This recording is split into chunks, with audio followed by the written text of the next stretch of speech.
الصلاة والسلام على سيد المرسلين وعلى آله وصحبه أجمعين ومكروا ومكر الله والله خير الماكرين। আল্লামা Sayeedi foundation কর্তৃক আয়োজিত শহীদ আল্লামা দেলোয়ার হোসেন সাঈদী রাহিমাহুল্লাহর জীবন ও কর্ম শীর্ষক আলোচনা সভা এবং দোয়ার অনুষ্ঠানের আগত আমাদের প্রধান অতিথি, আমাদের প্রাণপ্রিয় সংগঠন বাংলাদেশ জামাত ইসলামীর কেন্দ্রীয় নির্বাহী পরিষদের অন্যতম সদস্য, কেন্দ্রীয় অ্যাসিস্ট্যান্ট সেক্রেটারি জেনারেল জননেতা অ্যাডভোকেট মোয়াজ্জেম হোসেন হেলাল ভাই, উপস্থিত বিভিন্ন রাজনৈতিক দলের নেতৃবৃন্দ এবং আমার এক ডাকে সাড়া দেওয়া আমার প্রিয় আলেমগণ, যাদেরকে আমার বাবা বলতেন তার রুহানি সন্তান, সেই সন্তানগণ সহ মঞ্চে উপস্থিত আমার বিভিন্ন দলের নেতৃবৃন্দ, পর্দার আড়ালের মা ও বোনেরা, সামনে উপস্থিত প্রাণপ্রিয় পিরোজপুরবাসী, আসসালামু আলাইকুম ওয়া রাহমাতুল্লাহি ওয়া বারাকাতুহু। আলহামদুলিল্লাহ, আমরা সর্বপ্রথমেই মহান রব্বুল আলামিনের দরবারে বিনয় অবনত মস্তকে আল্লাহর দরবারে শুকরিয়া আদায় করি। আমরা একটা অত্যন্ত সুন্দর আলোচনা সভার আয়োজন করতে পারলাম এবং আপনারা অত্যন্ত ধৈর্য সহকারে সেই জোহরের আগের থেকে এখানে অপেক্ষা করছেন, শুনলেন, জানলেন এবং বক্তারা আপনাদের সামনে কথা বললেন। সকলকেই আন্তরিক ধন্যবাদ, মোবারকবাদ। সংক্ষিপ্ত কথা না বললেই নয়। আল্লামা দেলোয়ার হোসেন সাঈদী, আপনারা জানেন, 50 বছরের অধিক কাল ধরে কোরআনের ময়দানে বাংলাদেশের সর্বত্র কোরআনের বাণী ছড়িয়ে দেওয়ার জন্য সচেষ্ট থেকেছেন। তার বিরুদ্ধে 170টি হরতাল আহ্বান করা হয়েছে, 170টি হরতাল সফল হয়েছে, আর 170টি মাহফিলও সেই সময় সফল হয়েছে। সেই মাহফিলগুলোতে আব্বা বলতেন হরতালও সফল, মাহফিলও সফল। এই মাহফিলের জগতে থাকার পর বলেন তো কেন তাকে হত্যা করার চক্রান্ত করা হলো? বলতে পারবেন? কারণ তিনি বাংলার এই মাটিতে কোরআনের আলোকে উজ্জীবিত করতে চেয়েছিলেন। তিনি কোরআনের মাহফিলগুলোতে কোরআনের বাণী বলতেন বিধায় সহস্র হিন্দু, খ্রিস্টান, বৌদ্ধ ভাইয়েরা আপনাদের প্রিয় মুফাসসির কোরআনের পাখির হাতে হাত রেখে ইসলামের সুশীতল ছায়াতলে এসেছিল।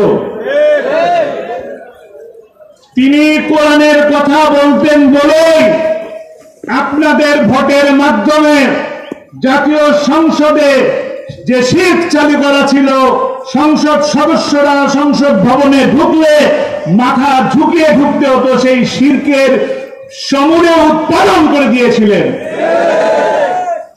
যেহেতু তিনি সর্বত্রই কোরআনের বাণী এবং কোরআনকে প্রতিষ্ঠা করার চেষ্টা করেছিল, সেই কারণে কোরআনের বিরোধীকারীরা, নাস্তিকেরা, রামদারেরা তাকে ষড়যন্ত্র করে মিথ্যা অপবাদ দিয়ে, নিকৃষ্ট মিথ্যা মামলা দিয়ে তাকে জেলের মধ্যে 13টি বছর বন্দী করে রেখেছিল। 13 বছর বন্দী করে রেখেছেন, তার আগে 4 বছর কোন ময়দানে কথা বলতে দেওয়া হয় নাই। যদি আজকে ওই 15-16টি বছর ময়দানে থাকতেন, তাহলে 15 বছরে অন্তত 15টা মানুষ দিনের শিক্ষা পেতেন, কোরআনের আলোয় আলোকিত হতে পারতেন। ওই একই ষড়যন্ত্র বারবার করে আসা হচ্ছে, ষড়যন্ত্র করা হচ্ছে আলেমদের বিরুদ্ধে, ষড়যন্ত্র করা হচ্ছে দিন প্রতিষ্ঠার আলেমের কর্মীদের বিরুদ্ধে। দিন প্রতিষ্ঠার আন্দোলনে যে সমস্ত দল আছে, সেই সমস্ত দলের বিরুদ্ধে। আপনারা দেখেছেন বাংলাদেশ জামাত ইসলামীর কেন্দ্রীয় কতগুলি নেতাকে একে একে করে তারা ফাঁসি দিয়ে হত্যা করেছে। আমরা সেই সমস্ত হত্যার এক একটা করে বিচার করব ইনশাআল্লাহ। আল্লামা সাঈদী তার রেখে যাওয়া এই প্রতিষ্ঠান এই প্রতিষ্ঠানের মাধ্যমে তার স্বপ্ন ছিল এইখান থেকে তার মতন করে এক একজন আলেম গড়ে সারা বাংলাদেশে কোরআনের আলো ছড়াবেন। আমরা কি সেই কাজ করব? আমরা সেই কাজ করব ইনশাআল্লাহ। তিনি বাংলাদেশ সহ সারা বিশ্বের মধ্যে এরকম অসংখ্য শিক্ষা প্রতিষ্ঠান করেছেন। উদাহরণস্বরূপ বলতে হয়, এটা ঢাকার বুকে বাংলাদেশ ইসলামী বিশ্ববিদ্যালয় 2001 থেকে 2006 সাল পর্যন্ত যে 4 দলীয় জোট সরকার ছিল, তখন একটা মাত্র বিশ্ববিদ্যালয়ের অনুমোদন দেওয়া হয়েছিল। সেই একমাত্র বিশ্ববিদ্যালয়ের নাম কি? বাংলাদেশ ইসলামী বিশ্ববিদ্যালয়। এবং তখনকার প্রধানমন্ত্রী বেগম খালেদা জিয়া বলেছিলেন শুধুমাত্র আল্লামা সাঈদীর জন্য এই বিশ্ববিদ্যালয়কে অনুমোদন দেওয়া হলো। যে ব্যক্তিটি কোরআনের জন্য এইভাবে নিজেকে বিলীন করলেন, সেই ব্যক্তিটিকে এই 15টি বছর কারাগারের মধ্যে বন্দী করে রাখা হলো। আমরা সেই ব্যক্তির ইনশাআল্লাহ প্রতিটি দিনের হিসাব নিব। যখন 28শে অক্টোবরে তার রায় দেওয়া হলো, 28শে ফেব্রুয়ারি, তখন বিনা বিচারে অসংখ্য নারী শিশুকে হত্যা করা হয়েছে। এরপর যখন আব্বার সাথে দেখা করতে গেলাম, তখন আব্বা বললেন কতগুলো মানুষ আমার জন্য জীবন দিয়ে দিল, কতগুলো মানুষ কোরআনের জন্য জীবন দিয়ে দিল, কিন্তু সর্বপ্রথম আমার জন্য জীবন দিয়েছিলেন তার বড় ছেলে, আমাদের এই আল্লামা সাঈদী ফাউন্ডেশনের প্রতিষ্ঠাতা চেয়ারম্যান মাওলানা রাফিক বিন সাঈদী। আপনারা দোয়া করবেন রাফিক বিন সাঈদীকে আল্লাহ তাআলা জান্নাতুল ফেরদৌসের মেহমান হিসাবে কবুল করে নিন। এই প্রতিষ্ঠানটিকে যেন আল্লাহ তাআলা কিয়ামত পর্যন্ত জারি রাখেন। আমরা মাগরিবের নামাজ দেরি করেছি, কারণ এই মসজিদটা অনেক ছোট, আমরা আপনাদের সকলকে স্থান দিতে পারতাম না।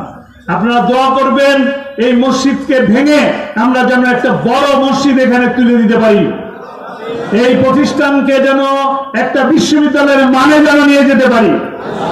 আপনারা দোয়া করবেন, আল্লামা সাঈদীর স্বপ্ন ছিল এই প্রতিষ্ঠানগুলোকে সারা বিশ্বের বুকে পরিচিত করে দেওয়া, শ্রেষ্ঠ প্রতিষ্ঠান হিসেবে পরিচিত করা।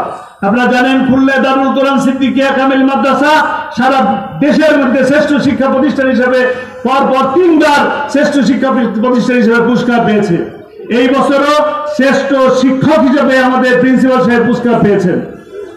আল্লাহর রহমতে আমরা এই প্রতিষ্ঠানগুলো টিকিয়ে রাখার চেষ্টা করেছি। গত 13টি বছর নানান ধরনের জুলুম নির্যাতন হয়েছে, নানান ধরনের ষড়যন্ত্র হয়েছে। এই ষড়যন্ত্রের মোকাবেলায় আপনারা যারা উপস্থিত আছেন, আপনাদের সহযোগিতায় এই প্রতিষ্ঠান এখনো পর্যন্ত দাঁড়িয়ে আছে। আগামীতে কি আপনারা এইভাবে সহযোগিতা করবেন কিনা?